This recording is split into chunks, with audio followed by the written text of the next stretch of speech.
রোজ ঠিক 15 মিনিট আগে আমার মনে পড়ে অফিসের জন্য এবার রেডি হতে হবে, তাই কোনো মতে একটা ড্রেস বের করে নিয়েছি। আমার শুকনো স্কিনের জন্য এই বন্ধুর দেওয়া টোনারটা ভীষণ কাজে দেয়। আর শীতকালে আমার ফার্স্ট প্রেফারেন্স কায়ার এই ডে ক্রিমটা। এর মধ্যে SPF 20F থাকায় আমার সানস্ক্রিনের কাজটাও ভালোই হয়ে যায়।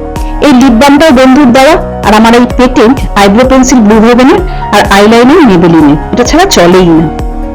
কোন লিপস্টিকটা পরা যায়? পিঙ্কটা ডার্ক হলো ড্রেসের সঙ্গে ভালো যাবে বলে পিঙ্কটাই পরে নিলাম। এটাও আমার এক বন্ধুরই দেওয়া। খুব ইচ্ছা ছিল আজকে ঝোলা দুলটা পরে যাওয়ার, না বাবা, অফিসের জন্য ছড়ি দুলটাই ঠিক আছে। পরে নিলাম আমার ফেভারিট ঘড়ি, আর এই ব্যাঙ্গেলটা আমার 12 বছর পুরনো। চুল স্ট্রেটনিং করা থাকলে একটা সুবিধা, 2 মিনিট চিরুনি বেড়ালেই হয়ে যায়। ভুলেই গিয়েছিলাম শীতকাল, একটা কালো ভেস্ট পরে নিলাম, আর এই স্কার্ফটা নিয়ে নিলাম, না হলে ফেরার সময় অটোতে মোটামুটি ঠান্ডা হাওয়ায় উড়ে যাব। নিয়ে নিলাম আমার ব্যাগ, আর একটু স্টাইল করার জন্য একটা সানগ্লাস।